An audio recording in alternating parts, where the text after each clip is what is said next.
Hello everyone, Daria here, and welcome to episode number 97 of the Slow Russian Language Podcast. I don't even know where to start. I guess all of you know that it's dark times, and I really don't want to be too depressing here, but also I think I just can't be silent in the time like that. First of all, I am a Russian person myself, and my motherland is involved in this situation. And second, I know that a lot of people from Western countries are listening to me. And number three, I'm a historian. By profession, I have PhD in history and specifically in wars, so I kind of know what I'm talking about and not just randomly throwing my opinions around. But this podcast is not about politics, it's not about even history, it's about the Russian language, but still, I thought I just wouldn't stay aside completely. But also, we'll just try to find balance. I made a completely safe text without any politics in it, just straight facts about the capital of Ukraine, Kyiv. And we're going to be talking about the Russian language, and we're going to talk about grammar, vocabulary, all that stuff. But I just want you to know that this episode is dedicated to all the people in Ukraine. I just want them to know that I am 100% with them in this situation, and I have been in Ukraine many times. I have numerous friends there. Half of my family was coming from Ukraine, and it's just all sad and tragic what's going on. So as always, first we read through the text in slow Russian, and then we translate it sentence by sentence, pointing some interesting grammatical aspects and some interesting vocabulary. Here we go. Киев – столица и самый густонаселенный город Украины. Это важный, промышленный, научный, образовательный и культурный центр Восточной Европы. Говорят, что название города происходит от имени Кия, одного из 4 его легендарных основателей. Киев, вероятно, существовал как торговый центр еще в пятом веке. Славянское поселение на великом торговом пути между Скандинавией и Константинополем. Полностью разрушенный во время монгольского нашествия в 1240 году, город утратил большую часть своего влияния. Это была провинциальная столица второстепенного значения на окраине территорий, контролируемых ее могущественными соседями. Сначала Литвой, затем Польшей и, наконец, Россией. Город снова процветал во время промышленной революции в Российской империи в конце XIX века. В 1918 году, после того, как Украинская Народная Республика провозгласила независимость от Советской России, Киев стал ее столицей. С 1921 года Киев был городом Советской Украины, а с 1934 Киев был ее столицей. Город был почти полностью разрушен во время Второй мировой войны, но быстро восстановился в послевоенные годы, оставаясь третьим по величине городом Советского Союза. После распада Советского Союза и обретения Украиной независимости в 1991 году Киев оставался столицей Украины. That is a long text, so let's try to translate it sentence by sentence, and after that, as usual, I will read the full text in normal speed, so you can see how much you can understand after all the explanations. So, the first sentence, Kyiv is the capital and most populous city of Ukraine. Kyiv – столица и самый густонаселенный город Украины. So the word столица means the capital. For example, London is the capital of the Great Britain. London – столица Великобритании. Or Washington is the capital of the United States. Вашингтон – столица США. However, don't be surprised if you hear that a lot of young Russian people think that New York is actually the capital of the USA.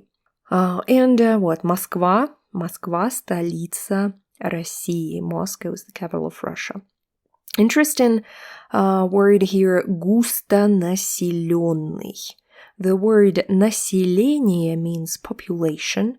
So this means that a lot of people live there. Populous city. Густонаселенный. It's the combination of two words. Густой and население. Густонаселенный means thick population. Thickly populated. Густонаселенный. Okay, город Украины. Genitive case here. The city of Ukraine. In English, you show it with this of. In Russian, we use genitive case. Город Украины. The second sentence. It is an important industrial, scientific, educational, and cultural center of Eastern Europe. Это важный, important, важный, промышленный, industrial, промышленный, industry would be промышленность. Scientific, научный, educational, образовательный, and cultural, культурный, center of Eastern Europe, центр Восточной Европы, genitive case again. So altogether, это важный, промышленный, научный, образовательный и культурный центр Восточной Европы. The city's name is said to derive from the name of Kyiv, one of its 4 legendary founders. Говорят, что название города происходит от имени Кия, одного из 4 его легендарных основателей. That's a long one again. So first of all, this is one of the sentences with the word говорят. In English, you usually say, they say that this and that. But in Russian, you just drop they, они, and we have only говорят. So somebody says that, blah, blah, blah. Говорят, что название города, the name of the city, название города, it comes from the name of Kyiv, происходит от имени Кия. Кия, again, genitive case. Кий, Кия. So he was one of the legendary founders of the city, together with his two brothers and their sister Libit. If you travel to Ukraine, there are some amazing monuments dedicated to them on the river. So, одного из четырех, one of the four, одного из четырех. Легендарный, almost the same, legendary, легендарный. For example, legendary warrior, легендарный воин. Or here we have legendary founder, легендарный основатель, основатель. For example, Юрий Долгорукий, основатель Москвы. Yeah, founder of Moscow, Юрий. Юрий, основатель Москвы. The verb is основать. Основать Москву. Okay, we are moving on. Kyiv probably existed as a commercial center as early as the 5th century. Ooh, that's a very old city. That's a very old city. So, Kyiv, вероятно. Вероятно means supposedly, probably, so we don't know. Вероятно. Вероятно, существовал. Existed. Как торговый центр. Means commercial center. And by the way, it's a shopping mall today, this word. Торговый центр. Shopping mall. But of course it means that it was trade center, commercial center. As early as the 5th century. Как торговый центр еще в пятом веке. Very old. 5th century, 5th век. Okay, a Slavic settlement on the great trade route between Scandinavia and Constantinople. Славянское поселение. Slavic settlement. Славянское поселение. На великом торговом пути. On the great trade route. Великий торговый путь. In prepositional case, on the great trade. На великом торговом пути. Between Scandinavia and Constantinople. Между Скандинавией и Константинополем. Instrumental case. Okay, moving to the next. Completely destroyed during the Mongol invasion in 1940, the city lost most of its influence. Полностью разрушенный, completely destroyed. So this word полностью means totally, completely, 100%. Полностью. Полностью разрушенный. During the Mongol invasion. Во время монгольского нашествия. And I guess this Mongol invasion is mostly known for fighting with China. However, Russia and Ukraine, of course, not, they didn't exist back then, but I mean those Slavic tribes that later became some countries in Eastern Europe and Russia, they suffered greatly from Mongols. And after the 14th century, finally they were free from the Mongol control. So Kyiv was destroyed. It was destroyed. Полностью разрушенный во время монгольского нашествия. Mongol invasion. 1240. 1940 год. So it's the 13th century. I think I said 900. 1240. 1240. So the city lost its importance. Город утратил. Утратить means to lose, but it's a beautiful word. Потерять is the normal word. For example, a child lost his toy. Ребенок потерял игрушку. But утратить is a very fancy word, but basically means the same. Город утратил свою важность, да, lost its importance and significance as a region. Okay, it was a provincial capital of marginal importance in the outskirts of the territories, controlled by its powerful neighbors, first Lithuania, then Poland, and ultimately Russia. Oh, again, another long, complex sentence. Это была провинциальная столица. So it was a provincial city, провинциальная. Второстепенного значения, means of secondary importance. So it meaning not so important. Второстепенное значение. In the outskirts of the territory, на окраине.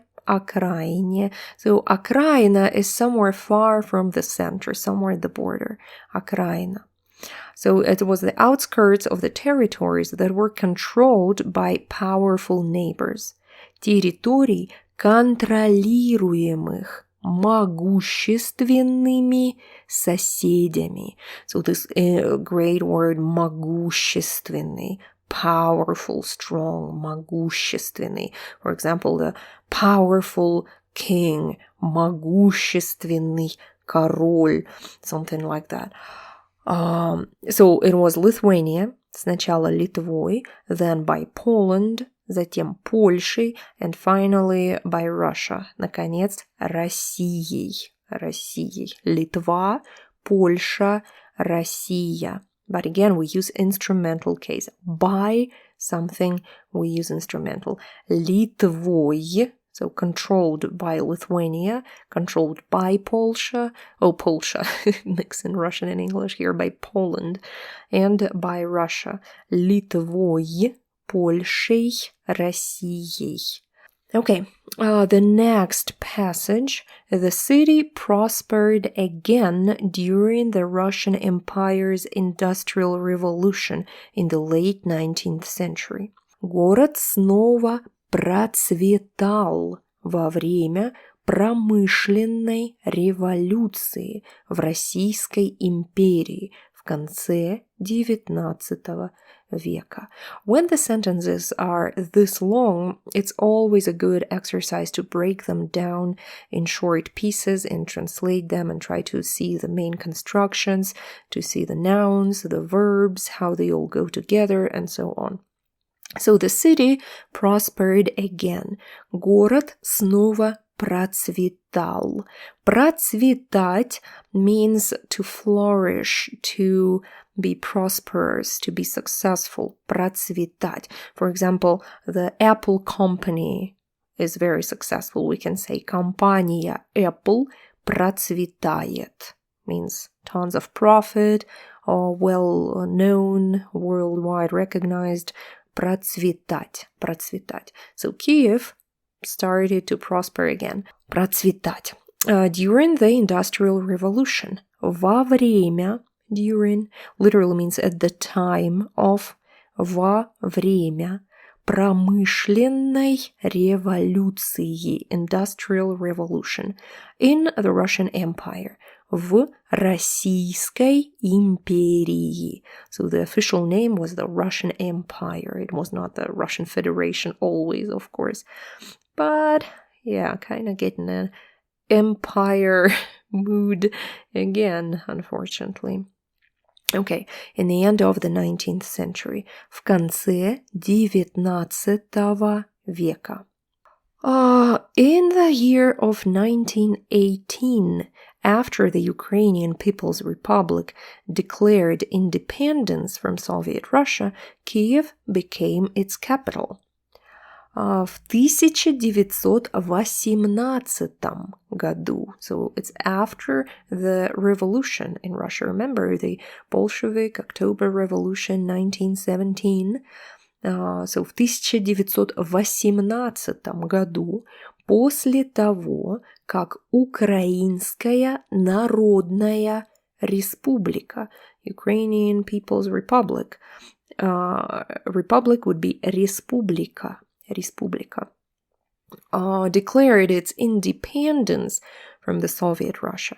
Kyiv became its capital. Kyiv стал ее столицей. Don't forget that after verbs быть, to be, and стать, to become, we use instrumental. For example, I wanted to be a pilot, but I became a teacher. Я хотела быть пилотом. Я стала учительницей. Yeah, so it's all instrumental case endings. Okay, from 1921 onwards, Kyiv was the city of Soviet Ukraine, and from 1934 it was its capital. С 1921 года Киев был городом Советской Украины. Советская, this Soviet, and a lot of people actually have no idea what Soviet even means. I guess we need another episode about what the USSR was exactly, and why it's such a big deal today with all those post-Soviet republics. So the word Soviet, Soviet, those are the governments, local governments, basically made of peasants and workers and soldiers that came in power after the revolution. Soviet. So it's the Russia of those Soviets. Советская Россия. So Советская Украина, Soviet Ukraine. И с 1934, from the 34, Kyiv was its capital. Киев был ее столицей. The city was almost completely ruined during World War II. Город был почти полностью разрушен во время Второй мировой войны. The city was destroyed, разрушен. To destroy means разрушать. World War II, Вторая мировая война. So World War III, hopefully we're not getting into it, would be Третья мировая война, Third World War, Третья, hopefully never happens. Okay, so the city was destroyed, but quickly recovered in the post-war years, remaining the Soviet Union's third largest city. Быстро восстановился. Восстанавливаться means to recover. So the city was destroyed, then recovered. Разрушен, восстановлен. But it can also be about health. For example, I was sick, now I'm recovering. Я восстанавливаюсь. Or, for example, some sportsman had a trauma, and now he's in a recovery. Спортсмен получил травму, теперь он восстанавливается.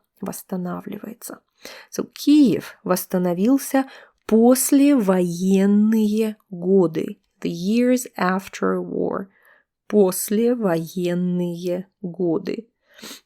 Remaining the third largest city in the Soviet Union. Оставаясь, третьим по величине, meaning third in size. Третьим по величине городом Советского Союза, the Soviet Union, Советский Союз. And the last sentence, following the collapse of the Soviet Union and Ukrainian independence in 1991, Kyiv remained Ukraine's capital. После распада Советского Союза, so this collapse of the Soviet Union, we say распад. Or like collapse of the coalition, распад коалиции. And Ukrainian independence, украинской независимости. For example, Independence Day would be День независимости. Независимости, long word.